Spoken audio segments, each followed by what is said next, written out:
Assalamualaikum warahmatullahi wabarakatuh. Nama saya Reza Sofian Pratama, NPM 2021010148. Saya dari Hukum Keluarga Islam kelas D yang mengambil mata kuliah Filsafat Hukum Islam. Dalam video ini saya akan menjelaskan tentang pendekatan filsafat hukum di dalam rangkuman ilmu hukum dan ilmu sosial oleh Bapak Hervin Yoki Pradikta MHI. Baiklah, kita lanjut ke materi yang pertama, yaitu ilmu hukum. Beberapa pendapat mengatakan bahwa karena filsafat hukum merupakan bagian khusus dari filsafat pada umumnya, maka berarti filsafat hukum hanya mempelajari tentang hukum secara khusus, beda dengan filsafat atau filsafat lainnya. Sehingga hal-hal non-hukum menjadi hal yang tidak relevan dalam pengkajian filsafat hukum. Nah, jadi itu tentang filsafat hukum. Kemudian ilmu filsafat sosial. Filsafat sosial merupakan cabang filsafat yang mempelajari persoalan kemasyarakatan secara kritis, radikal, dan komprehensif. Nah, sejak Plato dan Aristoteles, kajian terhadap persoalan-persoalan kemasyarakatan itu sudah terjadi dan menjadi objek penelitian tersendiri.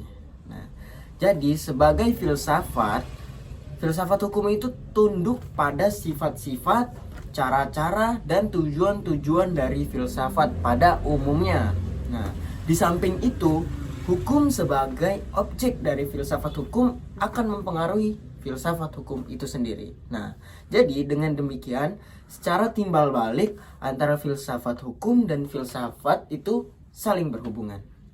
Nah, jadi di sini saya akan menyebutkan beberapa macam pendapat menurut Purnadi Purbacaraka dan Surjono Sukanto. Hukum itu dapat diartikan sebagai yang pertama itu adalah ilmu pengetahuan. Nah, hukum itu bisa diartikan yaitu ilmu pengetahuan, yakni pengetahuan yang tersusun secara sistematis. Dan kemudian ada disiplin, hukum itu termasuk disiplin. Kemudian norma, yakni pedoman atau patokan sikap, tindak, perilaku yang pantas dilakukan oleh seseorang. Kemudian yaitu ada tata hukum. Kemudian ada petugas, keputusan penguasa. Kemudian ada juga proses pemerintahan, sikap, tindak, ajek atau perilaku yang teratur. Dan yang kesembilan atau yang terakhir itu jalinan nilai-nilai, yakni jalinan dari konsepsi abstrak tentang apa yang dianggap baik dan buruknya. Jadi bisa diperinci atau secara sederhana dapat dikatakan bahwa filsafat hukum adalah cabang dari filsafat, yaitu filsafat tingkah laku atau etika yang mempelajari hakikat hukum itu sendiri. Dengan perkataan lain, filsafat hukum adalah ilmu yang mempelajari hukum secara filosofis. Jadi, objek filsafat hukum adalah hukum, dan objek tersebut dikaji secara mendalam sampai kepada inti atau dasarnya, yaitu disebut hakikat. Kita beranjak kepada faktor-faktor yang mempengaruhi terjadinya perubahan sosial. Nah, pada umumnya dapat dikatakan bahwa sebab-sebab terjadinya perubahan sosial dapat bersumber pada masyarakat itu sendiri. Dan ada yang letaknya di luar masyarakat tersebut, yaitu yang datangnya sebagai pengaruh dari masyarakat lain atau dari alam-alam sekelilingnya. Jadi, sebab-sebab yang bersumber dari masyarakat itu bisa disebutkan antara lain bertambah atau berkurangnya penduduk, penemuan-penemuan baru, pertentangan, dan terjadinya revolusi pada masyarakat tersebut.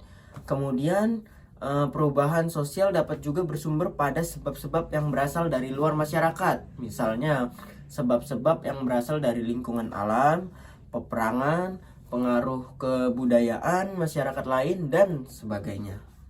Nah, jadi itu adalah perubahan-perubahan yang bisa terjadi dalam hukum. Kemudian kita beranjak kepada perubahan hukum dan sosial.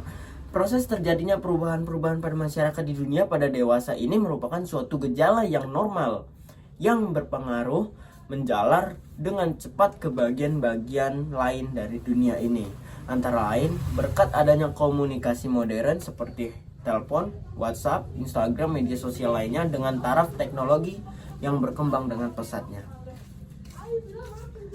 Jadi, itu tadi penjelasan dari saya, Reza Sofyan Pratama. Apabila ada kurangnya, saya mohon maaf. Kepada Allah, saya mohon ampun. Wabillahi taufiq wal hidayah. Assalamualaikum warahmatullahi wabarakatuh.